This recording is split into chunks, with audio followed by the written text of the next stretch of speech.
সামনে দাঁড়িয়ে বলেছিলেন, ও ভাই ওমর, আমরা দুইজনে আল্লাহর নবীর, আমরা দুইজনে ইসলাম গ্রহণ করেছি। একটু জোরে বলুন সুবহানাল্লাহ। কথা বলা শেষ, মারো শুরু। ও ভাই, তোর বোনাইকে মারিস না, তুই প্রতিশোধটা আমার উপর দিয়ে নিয়ে নে। ভাই ওমর, তোর বোনাইকে মারবি না, তুই প্রতিশোধটা আমার উপর দিয়ে নিয়ে নে। বোনাইকে ছেড়ে দিয়ে বোনকে ধরেছে। বোনকে যখন মা শুরু করেছে, বোনের শরীরটা রক্তাক্ত হয়ে গেল, খুন আর খুন হয়ে গেল। ওই সময় বোন ফাতেমা বলেন, ভাই ওমর, আমি যে তোর মায়ের পেটের বোন, আমার গায়ে রক্ত দেখে, আমার চোখের পানি দেখে তোর জানে কি দয়া লাগে না? তোর মনে কি ব্যথা লাগে না? মেরো না ভাই, মেরো না ভাই, মেরো না ভাই। আমি যে তোর মায়ের পেটের বোন, আমার গায়ে রক্ত দেখে, আমার চোখের পানি দেখে তোর জানে কি দয়া লাগে না, মনে ব্যথা লাগে না? মেরো না ভাই, মেরো না ভাই, মেরো না ভাই। একদিকে বিশ্বনবীর দোয়া, অপরদিকে বোন ফাতেমার গায়ের রক্ত আর চোখের পানি। আল্লাহ পাক ওমরের কলিজায় দয়া মায়া, দয়া মায়া পয়দা করে দিয়েছে। মহব্বতে বলা যায় না। ঘরের দরজায় যখন এসেছিল তখন ভোল্টেজ কত বললাম? এইবারে লো ভোল্টেজ। বোন, ঘরের ভিতরে কি পড়ছিলি আমাকে একটু দেখাবি? একটু সুবহানাল্লাহ বলবেন না? বোন ফাতেমা বুঝতে পেরেছেন আমার ভাইয়ের উপরে আল্লাহর রহমত নাজিল হয়েছে। বোন বলছে, তুই তো নাপাক, তুই তো অপবিত্র। কোরআনের একটা বৈশিষ্ট্য হচ্ছে লা ইয়ামাসসুহু ইল্লাল মুতাহহারুন। কোরআন পবিত্রতা ব্যতীত স্পর্শ করা। তুই নাপাক, তুই অপবিত্র, যা গোসল করে আয়। হযরত ওমর গোসল করলেন। বোন ফাতেমা কোরআন শরীফের এই অংশটা ভাইয়ের হাতে তুলে দিয়েছেন। হযরত ওমর শিক্ষিত মানুষ ছিলেন। আল্লাহ পাকের কোরআনের দিকে তাকিয়ে দুটো চোখ দিয়ে দাঁড় করে পানি গড়িয়ে যায়। ও বোন ফাতেমা, এ তো পৃথিবীর মানুষের রচিত না, এই যে স্রষ্টারই কালাম, এই যে আজিমুস শান কালাম। ও বোন ফাতেমা, এ তো পৃথিবীর রচিত, মানুষের রচিত নয়, এই যে আল্লাহরই কালাম, আজিমুস শান কালাম। ও বোন তাড়াতাড়ি বল না, বিশ্ব নবী কোথায়? আচ্ছা, তোমার বোন বোনের বাড়ির থেকে বেরিয়ে আল্লাহ নবীর দরবারের দিকে ছুটেছেন। আল্লাহ নবীর সাহাবীরা অনেকটা দূর থেকে হযরত ওমরকে দেখতে পেয়ে ভীত সন্ত্রস্ত হয়ে পড়লেন। সাহাবীরা বললেন, হুজুর, আপনার জানের দুশমন ওমর আসছে, আপনাকে জানে মেরে দেবে, আপনাকে জীবনে মেরে দেবে। আল্লাহ নবী বলেছিলেন, ও আমার সাহাবীরা, তোমরা দেখছো ওমর ছুটছে আমাকে মারবে, তাই আমি আল্লাহ নবী দেখতে পাচ্ছি ওমর আমার কাছে আসছে, আমার হাতে হাত দিয়ে ঈমানের কলেমা পড়বে, তাই।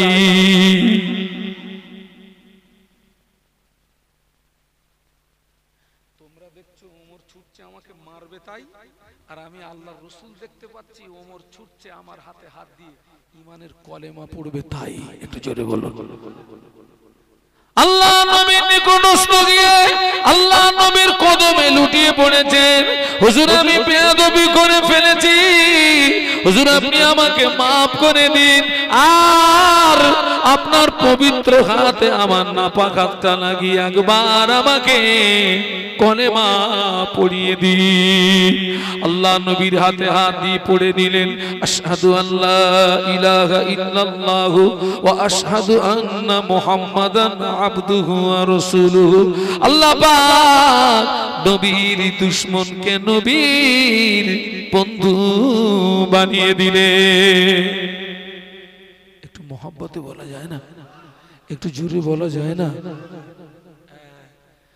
ওমর রাদিয়াল্লাহু আনহু ইসলাম গ্রহণ করার আগে মুসলমানের সংখ্যা ছিল ৩৯। আল্লাহ হুজুরকে দিয়ে ৪০ পুড়িয়ে দিলেন। একটু বলুন সুবহানাল্লাহ। কিন্তু ওমর হুজুরের ইসলাম গ্রহণ করার আগে ইবাদত আমল যা হতো সব লুকিয়ে লুকিয়ে লুকিয়ে লুকিয়ে লুকিয়ে লুকিয়ে গোপনে গোপনে গোপনে গোপনে। হযরত ওমর হুজুর বলেছিলেন, ইয়া রাসূলুল্লাহ, আমি ওমর বলছি আজকে থেকে আর ঘরের ভিতরে দরওয়াজা দিয়ে ইবাদত না। হুজুর আমি ওমর বলছি চলুন আজকে থেকে আমরা প্রকাশ্য আল্লাহ পাকের খানায় কাবা ইবাদতে মশগুল হয়ে যাই।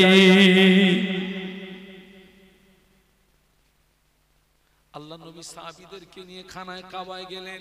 ওই দিনে প্রকাশ্য খানায় কাবা ইবাদত হচ্ছে। ওরা মনে করেছিল মাথা নিয়ে আসবে, এখন দেখছে ভাব খারাপ। বাবাজি খানায় কাবায় ইবাদত হচ্ছে প্রকাশ্য। বাবা আবু জাহাল, আবু লাহাব, উতবা, শায়বা খানায় কাবাটা ঘিরে ফেলেছে, আমার নবীকে জানে মেরে দেবে। ওই ওমর যে তলোয়ার হাতে নিয়ে আল্লাহ নবীর মাথা কাটার জন্য যে তলোয়ার হযরত ওমর রাদিয়াল্লাহু আনহুর হাতে উঠেছিল, ওই তলোয়ারটা ওই দিনে উঁচিয়ে বলেছিলেন, আয় আবু জাহল, আয় আবু লাহাব, আয় উতবা, শায়বা, আমি ওমর জানিয়ে দিলাম আমার ধনে যতক্ষণ জান থাকবে, আমার নিঃশ্বাস যতক্ষণ জারি থাকবে, আমার নবীর সঙ্গে যদি কেউ বেয়াদবি করিস, যে তলোয়ার মুহাম্মাদের মাথা কাটার জন্য ওমরের হাতে উঠেছিল, ওই তলোয়ারটা আজকের তারই গর্দানে চমকাতে থাকবে। ওই দিন হুজুরের হুঙ্কারে খানায় কাবা ফাঁকা হয়ে গেল।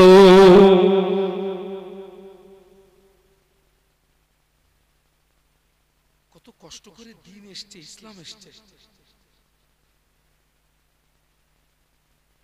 কত কষ্ট করে দিন এসছে। বলুন বলুন, ইসলাম এসছে। দিনের স্তম্ভ কটা? এই কে বললি রে পাঁচটা? ও সরি, আমি মনে করেছি এই ইউটিউবওয়ালারা বলে। ওরা যদি বলতো না মাইক ছুড়ে মারতাম আমি একদম। পাঁচটা। সবাই মিলে বলুন, দিনের স্তম্ভ কটা বলেছি? পাঁচটা। নাম্বার 1 কি? না বলতে পারলে লস করবো। ওই দুটো দল হয়ে গেছে, ঠিক করে বলেন নাম্বার 1 কি? ধাক্কা মারলে পড়ে যাবে। এই ঈমান পুরো দুর্বল, এ ধাক্কা মারলে পড়ে যাবে। 1 নাম্বার কি? কলেমা না নামাজ? 1 নাম্বার কলেমা, কারণ আগে তো আপনাকে ঈমানটা আনতে হবে। 1 নাম্বার হচ্ছে কলেমা, 2 নাম্বার হচ্ছে নামাজ। কলেমার পরে এক্ষুনি যদি কোনো কাফের ইসলাম গ্রহণ করে, তার উপরে শরীয়তের প্রথম হুকুম হচ্ছে এশার নামাজ পড়তে হবে, কারণ এশার নামাজের সময় ফজরের ওয়াক্তের আগ পর্যন্ত। আল্লাহু আকবার। ওমর হুজুরকে পাঠিয়ে ওদের লাভ হলো না লস হলো? ওদের আমাদের ও শয়তান ফের মিটিং ডেকেছে। কোন শয়তান? এই বুড়ো শয়তান। কি নাম?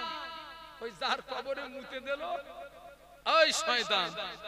হ্যাঁ, ফের মিটিং ডেকে বলছে শোন, এইরকম যদি একটা একটা করে পাঠাই, তলোয়ার বলো সব আমার কাছে কি করলো। উপায়? ওরা ছিল 17টা গোত্র। কটা কটা কটা একটু বলুন না। 17টা গোত্র। আবু জাহাল বলল, এই প্রত্যেকটা গোত্র থেকে একজন করে এসো, গভীর রাতে আমরা মুহাম্মাদের ঘরটা ঘিরে ফেলি। মুহাম্মদ যখন ঘর থেকে বার হবে, আমরা সব গোত্রের লোক একসঙ্গে ঝাঁপিয়ে পড়ে মুহাম্মদ সাল্লাল্লাহু আলাইহি ওয়াসাল্লামকে কি করব? বিদায় করে দেব। তাহলে কলেমার দাওয়াত দেওয়ার মতো আর কেউ? ও সব গোত্র থেকে একজন করে নিয়েছে, কেন জানেন? কেউ জানো কারু কি দোষ না দিতে পারে, ও সেই জন্য ও শয়তান এত বুদ্ধি, ওর সব গোত্র থেকে একজন করে নিয়েছে, নিয়ে আমার নবীর ঘরটা ঘিরে ফেলেছে। বার হলেই ধরবে। আচ্ছা, ওরা যেই নবীর ঘরটা ঘিরতেছে, সব চক্রান্ত করতেছে, খবরটা আল্লাহ রাখে না রাখে না? হ্যাঁ, রাত্রের খবরও আল্লাহ রাখে। হ্যাঁ গা, রাত্রের খবর আমাদের আল্লাহ কি ঘুমায়? লা তাখুযুহু সিনাতুন ওয়ালা নাওম। একটু জোরে বলুন সুবহানাল্লাহ। আমাদের রব ঘুম থেকে পবিত্র, একটু সুবহানাল্লাহ বলবেন না? আল্লাহ পাক ওদের সব চিত্রটা তো আল্লাহ পাক দেখছেন। আল্লাহ সঙ্গে সঙ্গে দেখেন, আল্লাহ কিন্তু আমাদের নবীকে একা ময়দানে ছেড়ে দেননি, স্বয়ং আল্লাহ আমাদের নবীর সঙ্গেই আছে। জোরে বলতে পারলেন না? ওরা নবীর ঘরটা ঘিরে ফেলেছে, নবীকে জানে মেরে দেবে, জীবনে মেরে দেবে। আল্লাহ পাক ওই দৃশ্যটা দেখতে পেয়ে ফেরেশতা জিবরাইলকে পাঠিয়ে দিলেন, ও জিবরাইল যাও আমার হাবিবকে গিয়ে বলো আমি আল্লাহ পাক আমার হাবিবকে আর মক্কায় থাকতে দেবো না, আমার হাবিবকে মদিনাতে হিজরত করতে বলো, আমি আর থাকতে দেবো না। আল্লাহর আদেশ নিয়ে জিবরাইল আলাইহিস সালাম আল্লাহ নবীকে যে সালাম দিলেন, আসসালামু আলাইকা ইয়া রাসূলুল্লাহ হাবিবাল্লাহ। হুজুর বেঈমানেরা আপনার ঘরটা ঘিরে ফেলেছে, আপনাকে জানে মেরে দেবে। আল্লাহ পাক আমাকে দিয়ে সংবাদ পাঠিয়েছেন আপনি এখনই হিজরত করুন। আল্লাহ নবী কেঁদে ফেললেন, আল্লাহ নবী কেঁদে ফেললেন। আল্লাহ নবী বললেন, ভাই জিবরাইল ওরা আমাকে মেরে দেবে, আমি তোদের ক্ষতি করি না, আমি তোদের উপকার করেছিলাম, কিন্তু আমি আল্লাহ আমাকে আদেশ করেছেন, আল্লাহর আদেশকে আমি মেনে নিলাম, কিন্তু আমি যে এখন ঘরের ভিতর থেকে বার হব ওরা তো বাইরে দাঁড়িয়ে আমায় ধরে ফেলবে। জিবরাইল আমিন আলাইহিস সালাম বলেছিলেন, জোর আপনি ঘাবড়াবেন না, আল্লাহ পাক জানিয়ে দিয়েছেন আপনি শুধু এক মুষ্ঠ বালু ওদের দিকে নিক্ষেপ করবেন, ওই বালুটা লাগাতে হবে কোথায়, দায়িত্বটা স্বয়ং আল্লাহ নিয়েছে। একটু জোরে বল না বাবা, একটু মহব্বতে বলেন না। তাকবীর দেন, নারায়ে তাকবীর। আপনার দায়িত্ব শুধু এক মুষ্ঠ বালু ওদের দিকে, বাদ বাকি কাজ। তার মানে নবী শুধু বালুটা মারবেন, ওই বালুটা কাফেরদের চোখ পর্যন্ত আপনার পৌঁছানোর দায়িত্ব। একটু সুবহানাল্লাহ বলবেন না? এই দেখেন, এই যারাই নবীরে মারার জন্য ঘর ঘিরে দাঁড়িয়ে রয়েছে ওদের মূল্যবান সম্পদ আমানত আছে কার কাছে বলেন তো? নবীর কাছে। আমার নবী তো পারতেন যে তোরা আমারে, তোদের আমি উপকার করলাম আর তোরা আমার এরকম করে মারবি, ঠিক আছে তোরা মাল দেবো না, এই মাল সমেত আমি মদিনায় যাব না। আল্লাহ নবী ওই রাত্রে আলীকে ডেকে বললেন, আলী ওদের এই মূল্যবান সম্পদ আমার কাছে আমানত রেখেছিল, আমি আমানত খেয়ানত করতে পারবো না, এই মালটা আমি তোমার কাছে দায়িত্ব দিয়ে গেলাম, তুমি ওদের প্রত্যেকের মালগুলোকে বুঝিয়ে দিও। একটু জোরে বলো। দেখেন ওরাই কিন্তু আমার নবীকে উপাধি দিয়েছিল আল আমিন। ওরা কিন্তু ওদের যে নেতাকে, কে নেতাকে? আবু জেহেল, কিন্তু ওরা কিন্তু বিশ্বাস করে না যে এ মাল যদি আমার গা নেতার কাছে রাখি ও মাল হাবিস করে দেবে। ওরে নেতা বলে মানে, কিন্তু ওরা বিশ্বাস করে না, কিন্তু আমাদের নবীর প্রতি ঈমান আনে না, কিন্তু নবীকে ওরা আল আমিন উপাধি আমার নবীকে ওরা বিশ্বাস করেছিল। একটু জোরে বলুন। আল্লাহ নবী ওদের মুখে এক মুষ্ঠ বালু নিক্ষেপ করে সোজা আবু বকর সিদ্দিক হুজুরকে সঙ্গে করে নিয়ে একদম গারে সুর, একটি পাহাড়, ওই পাহাড়ের উচ্চতা হলো 5000 ফিট। কতটা বলেছি? মক্কা শরীফ মদিনা শরীফে কারা গিয়েছেন হাত তোলেন তো? আলহামদুলিল্লাহ, আপনারা দেখেছেন তো পাহাড়টা? গারে সুর বা জাবালে সুর 5000 ফিট উঁচু। আবু বকর সিদ্দিক রাদিয়াল্লাহু আনহুকে সঙ্গে করে নিয়ে আল্লাহর নবী খুব কষ্ট করে 5000 ফিট পাহাড়ের চূড়ায় উঠে, লম্বা একটা গুহা, মাঝখানটা ফাঁপা, আবু বকর সিদ্দিক রাদিয়াল্লাহু আনহুর উরুতে মাথা দিয়ে আল্লাহর নবী শুয়ে পড়েছেন। কিন্তু আল্লাহ পাকের হুকুম, কোথায় ছিল মাকড়সা চলে এসে গুহার দুই মুখে ফাঁদ পেতে দিল, কোথায় ছিল কবুতর ফাঁদের উপরে বসে ডিম পেড়ে তায় বসে আমার নবীকে আর আবু বকর সিদ্দিক হুজুরকে গার্ড করে রেখেছে। একটু জোরে বলুন, আর একটু জোরে বলুন। ওরা সকাল হয়ে গেছে, বলে কই বার হয় কই? একজন বলে তুই এক কাজ কর তো, মোহাম্মদের ঘরে যা। আর একজন বলতেছে আমারে বলতিস কেন, তুই যা, আমার দায়িত্ব দিচ্ছিস কেন, তুই জানা। ঘরের ভিতরে গিয়ে দেখে তো একজন কম্বল মুড়ি দিয়ে শুয়ে রয়েছে, একজন বলতেছে পেয়ে গেছি চালা, আর একজন বলতেছে এই চালানোর আগে চাদরটা তুলে দেখ লোকটাকে শুয়ে আছে কে। এ আলী তোর নবী কোথায়? আমি বলতে পারবো না। ওরা সঙ্গে সঙ্গে চারিদিকে একদম যেভাবে হোক মুহাম্মদ সাল্লাল্লাহু আলাইহি ওয়াসাল্লামকে ধরতে হবে। খুঁজতে খুঁজতে খুঁজতে খুঁজতে খুঁজতে খুঁজতে আল্লাহর নবী যে গুহার ভিতরে আবু বকর সিদ্দিক রাদিয়াল্লাহু আনহু আত্মগোপন করেছিলেন, সেই গুহার একদম নিকটে সশস্ত্র হাতে তলোয়ার পেলে মেরে দেবে। আবু বকর সিদ্দিক রাদিয়াল্লাহু আনহু থরথর করে কাঁপছেন, ইয়া রাসূলুল্লাহ ওই দেখুন আমি ওদেরকে দেখতে পাচ্ছি, ওদের হাতে তলোয়ার, ওরা পেলে মেরে দেবে। আল্লাহ নবী বলেছিলেন ও আবু বকর, ও আবু বকর ভয় পেও না বাবা, ভীত সন্ত্রস্ত হও না বাবা, গুহার ভিতরে শুধু তুমি আর আমি নয়, ও আবু বকর গুহার ভিতরে তোমার আমার সঙ্গে আল্লাহ রয়েছে। একটু মহব্বতে বলো, ন্যায়ের পক্ষে কে, হকের পক্ষে কে? আবু বকর, খবরদার আবু বকর ভয় পেও না। তুমি কি মনে করছো গুহার ভিতরে তুমি আর আমি? তোমার আমার সঙ্গে লা তাহজান ইন্নাল্লাহ মা'ানা, মত ঘাবড়াও, ঘাবড়িও না, ভয় পেও না, নিশ্চয়ই তো আমার সঙ্গে আল্লাহ রয়েছে। একটু জোরে বলুন। ওরা গুহার মুখে এসে একদিন বলতেছে মুহাম্মদ সাল্লাল্লাহু আলাইহি ওয়াসাল্লাম এর ভিতরে আছে, আরেকজন বলছে যদি এর ভিতরে থাকবে তো মাকড় সাহেব ফাঁদ পাতলো কি করে আর কবুতরের ডিম পারলো কি করে? আরে বাবা বাস্তবেই তো তাই, যদি এর মধ্যে কেউ ঢোকে তো ফাঁদ তো থাকবে না। ওদের ভিতরে তখন মতের দ্বিমত হলো, কেউ বলছে আছে আর কেউ বলছে নেই।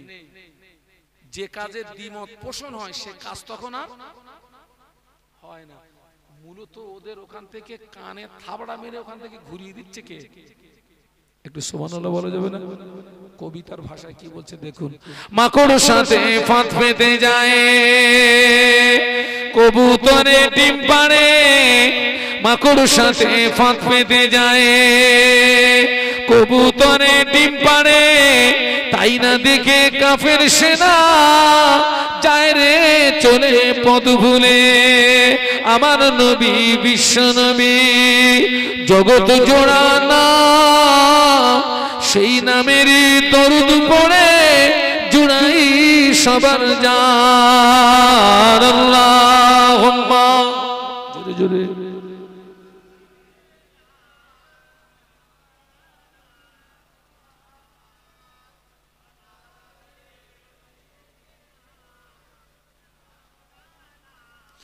পাঁচ বছর কেটে গেল হালিমার ওই কোলে, হালিমা তখন নিয়ে এলেন মা আমেনার ওই ঘরে। আমার নবী বলেন ও আম্মা জান, আমার আব্বা জান কোথায়? আমিনা বলে বাবা মুহাম্মদ তোমার আব্বা মদিনায়। আমার নবী বলেন ও আম্মা জান আমি যাব মদিনা, মদিনার ওই মাঝপথেতে তিনি আম্মাকে হারান। জগৎ জোড়া নবী আমার, জগৎ জোড়া নবী আমার, মধুমাখা নাম, সেই নামেরই দরুদ পড়ে জুড়াই সবার জান। আল্লাহুম্মা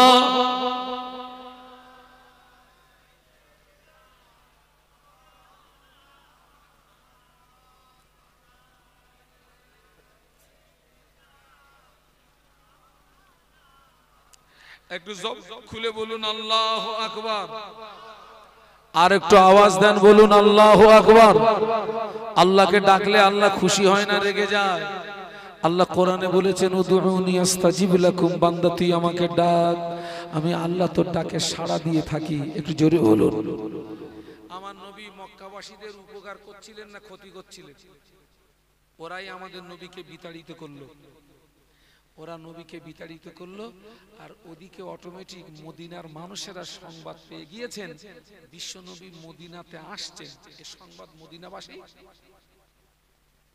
মদিনার যুবকেরা, মদিনার নওজোয়ানেরা, মদিনার যুবকেরা, মদিনার নওজোয়ানেরা এই সংবাদ যখন পেয়ে গেল আল্লাহ নবী মদিনাতে আসছেন, মদিনার যুবকেরা নওজোয়ানেরা ওদের ভিতরে প্রতিযোগিতা হচ্ছে কে কতটা পাহাড়ের মাথায় উঠতে পারে, কে কতটা পাহাড়ের চূড়ায় উঠতে পারে। কেননা আল্লাহর নবী নূর নবী মদিনাতে আসছে, কে আগে আল্লাহর নবীর নূরের বদনটা দেখতে পায়। মদিনার যুবকেরা, মদিনার নওজোয়ানেরা ওরা যখন প্রতিযোগিতা করছিল পাহাড়ে ওঠার, ওদের আব্বা মা নিচে দাঁড়িয়ে বলছিল বাবা অত উপরে উঠো না বাবা, পড়ে যাবে, জানে মারা যাবে।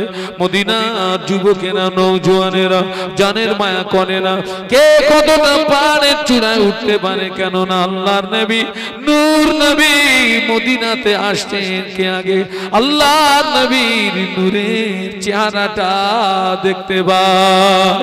আল্লাহ নবী ওই গুহার ভিতরে 3 দিন 3 রাত অবস্থান করার পরে সুযোগ মতো নবী গুহার থেকে বেরিয়ে মদিনাতে আসছেন। আল্লাহ নবী মদিনাতে যেই প্রবেশ করেছেন, মদিনার যুবকেরা নওজোয়ানেরা পাহাড়ের চূড়ায় বসে অনেকটা দূর থেকে আল্লাহ নবীকে দেখতে পেয়ে মদিনার যুবকেরা নওজোয়ানেরা খুশিতে বাগে বাগ হয়ে একটা কবিতা পড়েছিল, তলাল বাদুর আলাইনা মিন সানিয়াতিল ওয়াদাই ওয়াজাবা শুকরু আলাইনা মাদা লিল্লাহি দাই।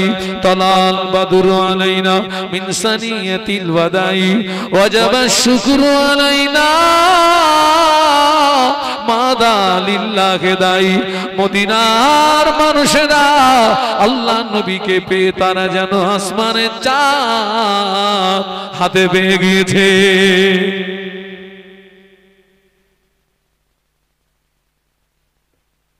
আল্লাহু আকবার। এরা নবীকে বিতাড়িত করলো, মদিনাবাসীরা নবীকে বুকের ভিতরে টেনে নিল।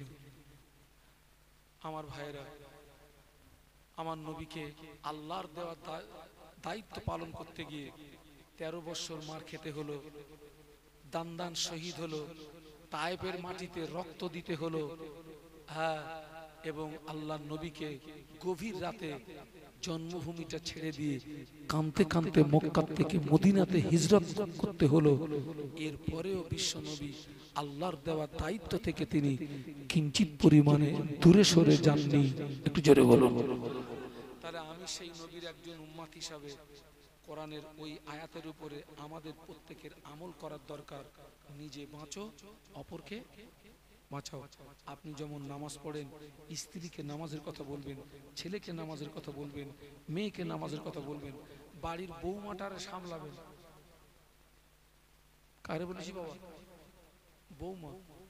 আজকের আমার সমাজ দেখেন বাবাজি, বাবাজি, বাবাজি, ইসলামের দ্বিতীয় স্তম্ভ হচ্ছে নামাজ, নামাজ, নামাজ। ও সমাজে অনেক মুসলমান আছে সারা বছরে 2 দিনের বেশি নামাজ পড়ে না, শুধু 2টো ঈদের নামাজ পড়ে, জুমার নামাজ পড়ে না, 5 ওয়াক্ত নামাজ পড়ে না। অনেক মুসলমান আছে দাঁড়িয়ে দাঁড়িয়ে পেশাব করে, পেশাব করে পানি নেয় না। মেয়েদের ঈদের নামাজ নাই, মেয়েদের জুমার নামাজ নাই। অনেক মহিলারা সারা বছরে আল্লাহর জমিনে একটা সেজদা দেয় না। অনেক মহিলারা পেশাব করে পানি নেয় না। ওরা যদি বিনা তওবায় মারা যায়, কিয়ামত পর্যন্ত ওদের কবরের আযাব বন্ধ হবে না। শুধু তাই নয়, ওই ঘরে আল্লাহ পাকের রহমত বরকত আসবে না। আসবে বাবা? যে বাড়িতে নামাজ হয়, যে বাড়িতে কোরআন তেলাওয়াত হয়, যে বাড়িতে জিকির আজকার হয়, যে বাড়িতে তাসবিহ তেলাওয়াত হয়, যে বাড়িতে মুরাকাবা মুশাহাদা হয়, ওই বাড়িটা আল্লাহর জান্নাতে টুকরা হয়ে যায়। আজকের আমার সমাজে দেখেন এমন অনেক বাড়ি আছে যে বাড়িতে 24 ঘন্টার ভিতরে কোনো নামাজ, যে বাড়িতে নামাজ হয় না ওই বাড়িটা হচ্ছে কবরের সমতুল্য। কিসের সমতুল্য? ওই যারা কবরে শুয়ে রয়েছে ওখানে নামাজ হয়, কবরেও হয় না, তোর বাড়িও হয় না। আমার খুব মনে পড়ে এখান থেকে কয়েক বছর আগে অনেক বাড়ির ভিতর থেকে ফজরের নামাজের পরে কোরআন তেলাওয়াতের আওয়াজ পাওয়া যেত, মাগরিবের নামাজের পরে কোরআন তেলাওয়াতের আওয়াজ পাওয়া যেত। অনেক বাড়ির ভিতর থেকে ফজরের নামাজের পরে কোরআন তেলাওয়াতের আওয়াজ পাওয়া যেত, মাগরিবের নামাজের পরে কোরআন তেলাওয়াতের আওয়াজ পাওয়া যেত। যে বাড়িতে ফজরের নামাজের পরে কোরআন তেলাওয়াত ওই বাড়িটা ফজর থেকে মাগরিব পর্যন্ত বিএসএফ বর্ডার সিকিউরিটি ফোর্সের মতো আল্লাহর রহমতের ফেরেশতারা পাহারায় দাঁড়িয়ে যায়। আবার যে বাড়িতে মাগরিবের নামাজ পড়ে কোরআন তেলাওয়াত হয় ওই বাড়িটাতে মাগরিব থেকে ফজর পর্যন্ত আল্লাহর ফেরেশতারা, রহমতের ফেরেশতারা পাহারায় দাঁড়িয়ে যায়। আগে বাড়ির ভিতর থেকে কোরআন তেলাওয়াতের আওয়াজ সকালে পাওয়া যেত, সন্ধ্যায় পাওয়া যেত বাবা। এখন কোরআন তেলাওয়াতের আওয়াজ পাওয়া যায় না, তবে অনেক বাড়ির ভিতর থেকে গানের আওয়াজ শুনতে পাওয়া যায়। ওই বাড়ি আল্লাহর রহমত আসবে না।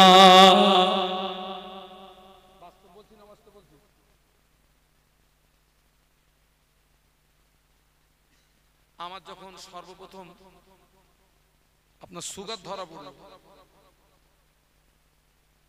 সর্বপ্রথম যখন আমার কি বলে সুগার ধরা পড়লো, তো ডাক্তারের কাছে গেলাম। ডাক্তার বললো হুজুর 1 নাম্বার ওষুধ হাঁটতে হবে। আগে কি করতে হবে? 24 ঘন্টার ভিতরে, এখন আমি আমার কথা বলছি, 24 ঘন্টার ভিতরে, সারা দিন রাত 24 ঘন্টার ভিতরে আমি এক্ষুনির কথা বলছি, 1 মিটার রাস্তাও আমার হাঁটা হয় না। এখান থেকে বাড়ি যাই, সারাদিন বাড়ি থাকি। আমার যখন কাজ হয় তখন বাড়ির থেকে গাড়িতে উঠি, ও আমার নামাই দেয়, আবার সেখান থেকে তুলে আমার বাড়ি ফেলে দেয়। তো যখন আমার সুগার আসলো তো আমি ডাক্তারকে জিজ্ঞাসা করলাম কত কিলোমিটার হাঁটতে হবে স্যার? তো বলছে মিনিমাম 8 কিলোমিটার। কত? সকালে 4, বৈকালে 4। তো আমি তখন মনে করলাম আল্লাহ সুগার এসে কিছু মনে খুব বেশি দিনের বাঁচ। তা ঠিক আছে, হাঁটা শুরু করলাম। সকালে 4 আর বৈকালে 4। রাস্তায় ওই রকম ভাবে জীবনে কোনোদিন তো হাঁটিনি। রাস্তায় যখন বার হচ্ছি, হুজুর আসসালামু আলাইকুম, হুজুর মুসাফা করেন। তো ওদের সেই সালামের জবাব দিতে আর আপনার কি বলে মুসাফা করতে আমার সাথে হাঁটা হচ্ছে না। তারপর আমি বললাম খোকা তোরা আমারে আর কি বলে মুসাফা করিস নি, সালামটা দে, মুসাফা করিস না। আমি কিন্তু এমনি হাঁটতেছি, জ্বালায় হাঁটতেছি। তারপরে যখন 1 সপ্তাহ অতিবাহিত হয়ে গেছে তখন লোকজন বুঝতে পেরেছে হুজুর জ্বালায় হাঁটতেছে। আর আমার কেউ আর সালামও দেয় না আর মুসাফাও করে না বাবা। তো ওই ফজরের নামাজের পরে যখন হাঁটতে যেতাম, ওই গ্রামের ভিতর দিয়ে এরকম ঢালাই রাস্তা হেঁটে যাচ্ছি, একটা বাড়ির ভিতর থেকে আমি কোরআন তেলাওয়াতের আওয়াজ পেতাম। আমার গ্রামের কথা বলছি, বয়স্ক মানুষ, হাজী সাহেব মানুষ, উনি ফজরের নামাজ পড়ে সূরা ইয়াসিন, সূরা রহমান, সূরা ওয়াকিয়া উনি তেলাওয়াত করতেন। আর আমি যখন যেতাম তখন দেখতাম উনি ওই সূরা রহমান তেলাওয়াত করছেন। আর রহমান আল্লামাল কুরআন খালাকাল ইনসানা আল্লামাহুল বায়ান। তেলাওয়াত, সেই লোকটা মরে গেছে বাবা, আর সেই ঘরের ভিতর থেকে কোরআন তেলাওয়াতের আওয়াজ আসে না। আর একদিন মাগরিবের নামাজ পড়ে কোন একটা কারণবশত গ্রামের ভিতরে ঢুকেছি, তো ঢুকে দেখি চারিদিক দিয়ে শুধু গুদুম গুদুম আওয়াজ হচ্ছে, গুদুম গুদুম। কিসের আওয়াজ? কথা বলে না। যে বাড়িতে গুদুম গুদুম আওয়াজ হবে ওই বাড়ি আল্লাহর রহমত আসবে না, ওই বাড়িতে বরকত হবে না। অনেকে বলে হুজুর এত আয় করি হাতে পয়সা দেখতে পাই না, একটা তাবিজ করে দেন। আমি বলি খোকা আমি তো তাবিজ করিনি খোকা। ও বলে হুজুর এত আয় করি হাতে পয়সা দেখতে পাই না। আমি বলি খোকা তুই নামাজ পড়িস? বলে হুজুর নাও পড়া হয় না। আমি বলি খোকা তোর বরকত হবে না, তোরে যদি তাবিজ দেই কাজ হবে না। কারণ তাবিজ দিতে গেলে জায়গায় দিতে হবে, শরীর গলায় মাদলি দিনে কাজ হয় না। শরীর গলায় যদি একটা বড় মাদলি ঝুলিয়ে দেই কাজ হবে? দিতে গেলে মানুষের গলায় দিতে হবে না। 5 ওয়াক্ত নামাজ পড়ো, আল্লাহর কাছে দোয়া করো। 5 ওয়াক্ত নামাজ পড়ো, আল্লাহর কাছে দোয়া করো। আল্লাহ যদি ফজরের রক্তে দোয়া ফিরিয়ে দেয়, আল্লাহ যদি জোহরের রক্তে দোয়া ফিরিয়ে দেয়, আল্লাহ যদি আসরের রক্তে দোয়া ফিরিয়ে দেয়, আল্লাহ পাক যদি মাগরিবের রক্তে দোয়া ফিরিয়ে দেয়, শুনে রেখে দে বাবা আমার, আল্লাহ তোর এশার দোয়া ফিরিয়ে দেবে না। আল্লাহ তোর দোয়া কবুল করে ওই বাড়িতে আল্লাহর খাস রহমত নাজিল হবে। একটু মহব্বতে বলা যাবে, আর একটু জোরে বলা যাবে?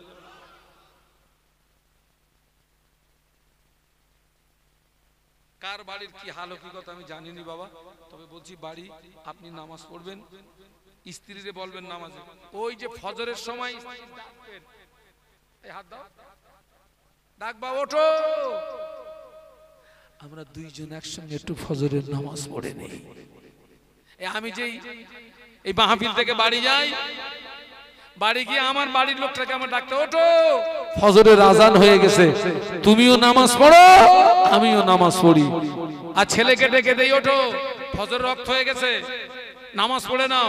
আমার সাথী যারা থাকে, আমার ড্রাইভার, আমার সাথী, ওদেরকেও ডেকে দেই, ওঠ চল আমরা একসঙ্গে বাজামাত আল্লাহর ফজরের নামাজটা আদায় করে নিই। বাড়িতে নামাজ পড়বেন, কোরআন তেলাওয়াত করবেন, জিকির করবেন, তাসবিহ তেলাওয়াত করবেন, ওই বাড়িতে আল্লাহর আসমান থেকে রহমত বর্ষণ হবে। সুবহানাল্লাহ বলো। আর একটু জোরে বলুন। ফজরের আজান হয়ে গেল, যে বাড়িতে বাপ নামাজে দাঁড়িয়ে যায়, মা নামাজে দাঁড়িয়ে যায়, ছেলে নামাজে দাঁড়িয়ে যায়, মেয়ে নামাজে দাঁড়িয়ে যায়, ওই নামাজি বাড়িটাতে আল্লাহ পাকে আসমান থেকে বৃষ্টির ন্যায় রহমত নাজিল হয়। ফজরের আজান হয়ে গেল, জোহরের আজান হয়ে গেল, আসরের আজান হয়ে গেল, মাগরিবের আজান হয়ে গেল, এশার আজান হয়ে গেল। যে বাড়িতে বাপ নামাজ পড়ে না, মা নামাজ পড়ে না, ছেলে নামাজ পড়ে না, মেয়ে নামাজ পড়ে না, ওই বেনামাজি বাড়িটাতে আল্লাহ পাকে আসমান থেকে গজব নাজিল হয়।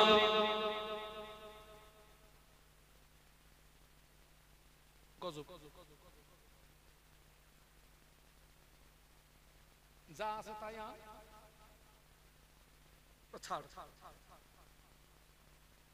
আমার ভাইরা খোকা তাবারুক হয়ে গে,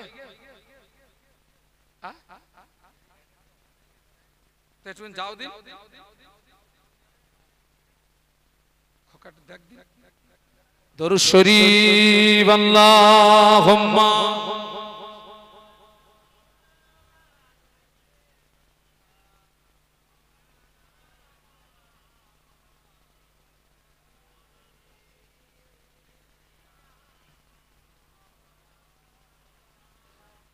নৌকার মাঝি পার করে দে। দেরি করিস না, যাব আমি জিয়ারতে সোনার মদিনায়। আল্লাহুম্মা মুহাব্বতের সঙ্গে সাল্লি আলা।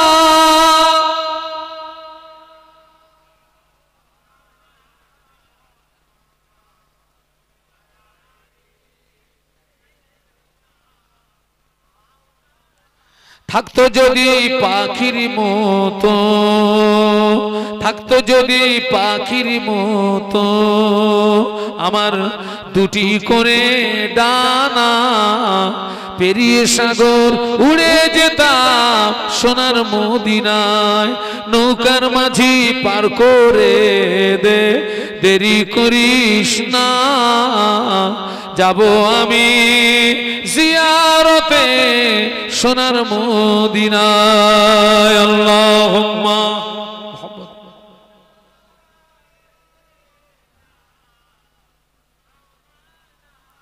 ওয়া আলা আলি।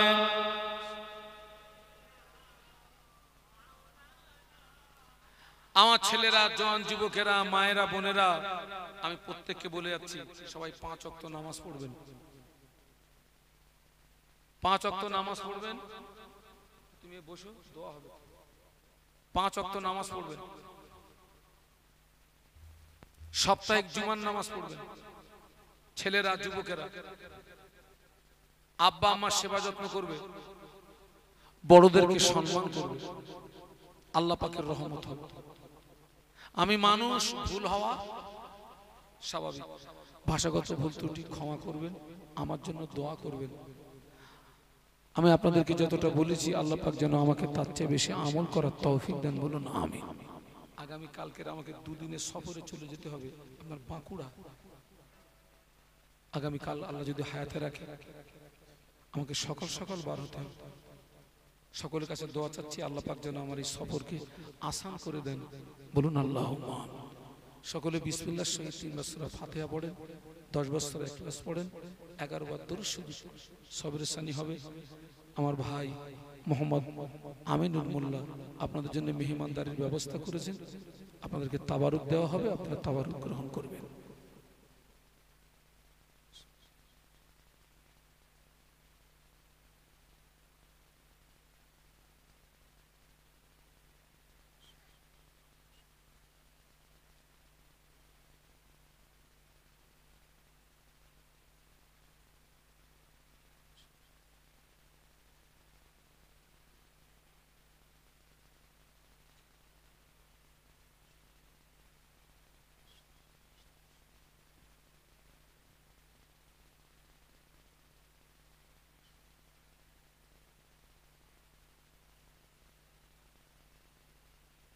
বাবা এই মা ইসলাম আছে না, আমার সেই 1 বছর আগের একটা ভিডিও, বুঝলি,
সকলে আমার সঙ্গে পড়ুন। আউযু বিল্লাহি মিনাশ শাইতানির রাজিম। বিসমিল্লাহির রহমানির রহিম। আস্তাগফিরুল্লাহ রাব্বি মিন কুল্লি যামবিন ওয়া আতুবু ইলাইহি লা হাওলা ওয়ালা কুওয়াতা ইল্লা বিল্লাহিল আলিয়্যিল আযীম। আশহাদু আল লা ইলাহা ইল্লাল্লাহ ওয়াহদাহু লা শারীকা লাহু ওয়া আশহাদু আন্না মুহাম্মাদান আবদুহু ওয়া রাসূলুহু। লা ইলাহা ইল্লাল্লাহ মুহাম্মাদুর রাসূলুল্লাহ সাল্লাল্লাহু আলাইহি ওয়াসাল্লাম। একবার দরুদ শরীফ। আল্লাহুম্মা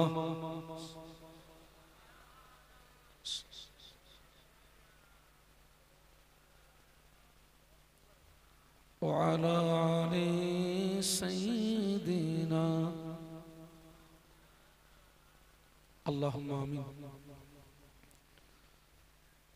الحمد لله رب العالمين والصلاة والسلام على رسوله الكريم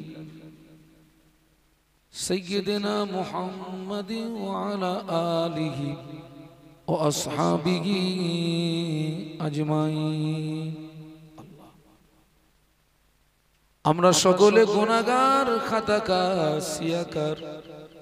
জীবনের শুরু থেকে অদ্যাবধি রাতের আধারে দিনের আলোকে প্রকাশ্য গোপনে যত প্রকার গুনাহ করেছি, আপনি দয়াময় দয়া করে সকলের জীবনের ছোট বড় সমূহ গুনাহ মাফ করে দিন।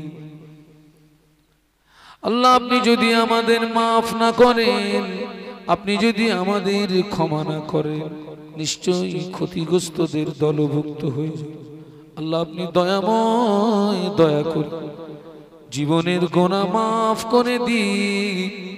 আমাদের সবাইকে বেগুনাহ মাসুম বানিয়ে দিন।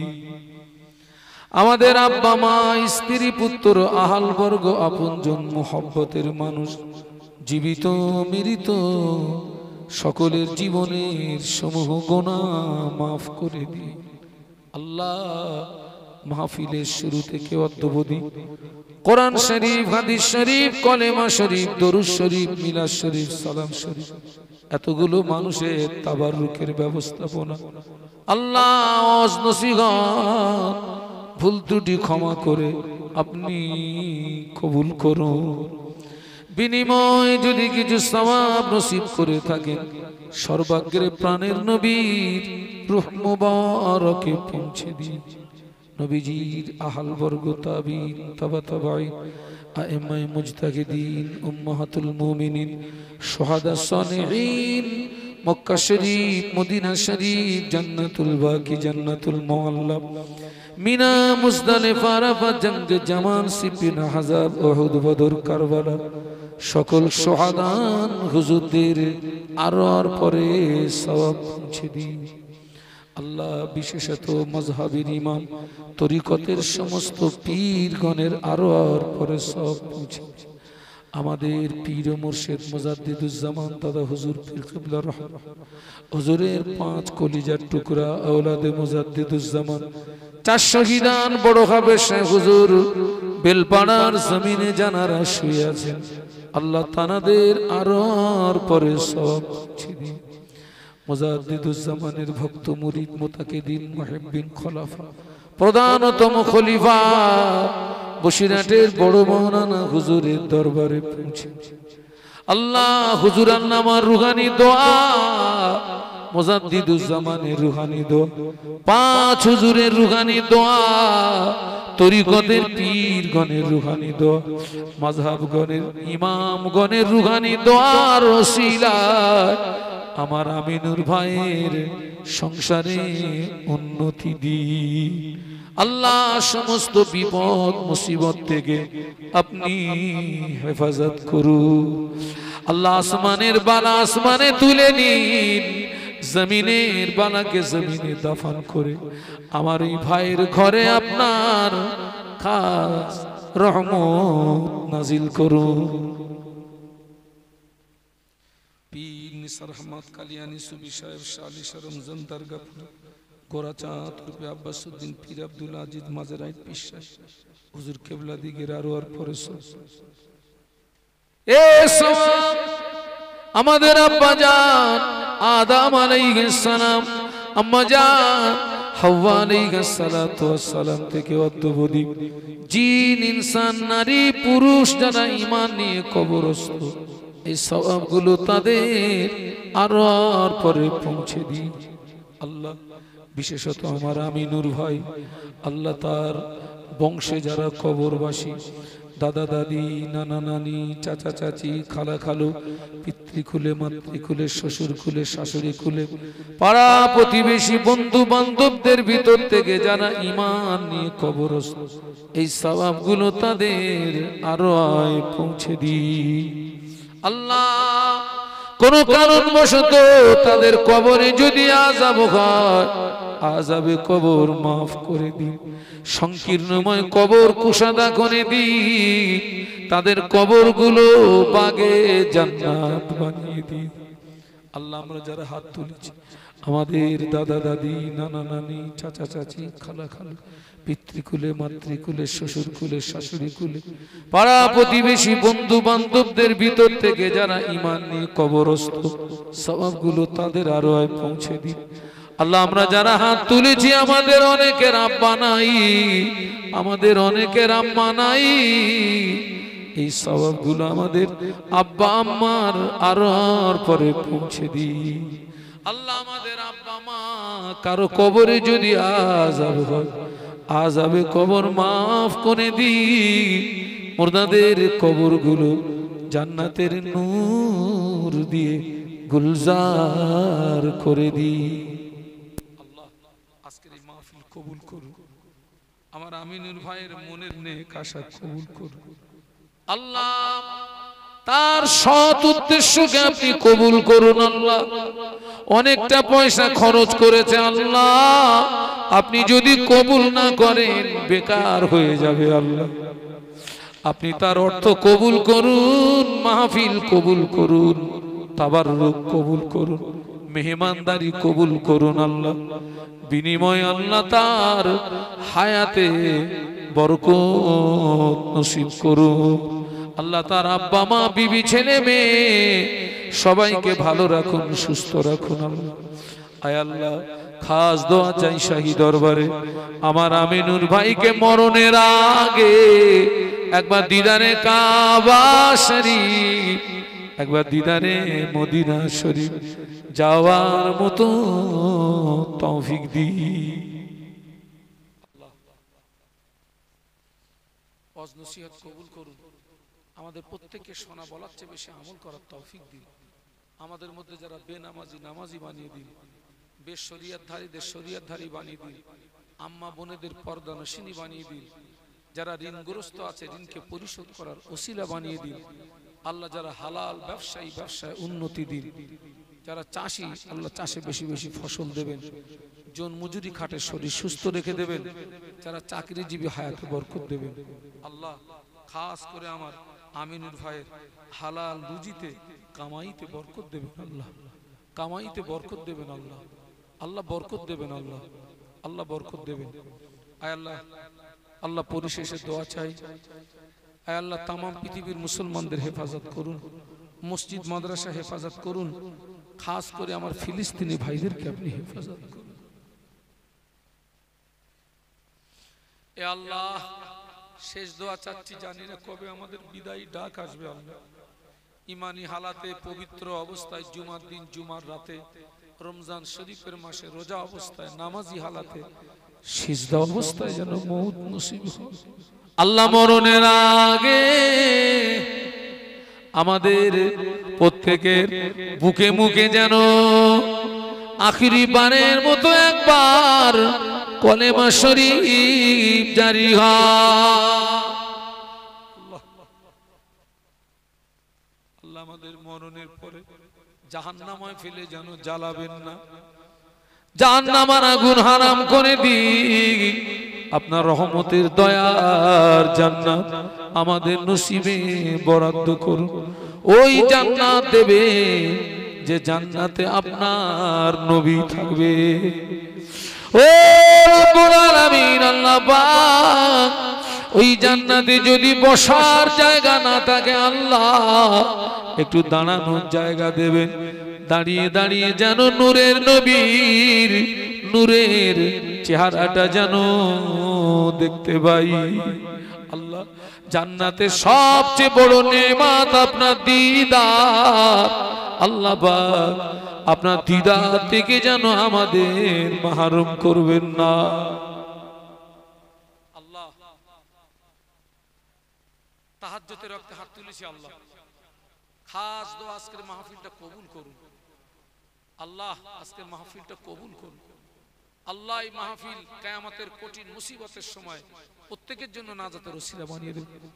আল্লাহ এই মাহফিলের ওসিলায় আমার আমিনুর ভাইয়ের হায়াতে বরকত দেবেন, হালাল রুজিতে কামাইতে বরকত দেবেন। আল্লাহ তাকে নামাজি পরহেজগার মুত্তাকি বানিয়ে দেবেন। লা তাকনাতু মির রাহমাতিল্লাহ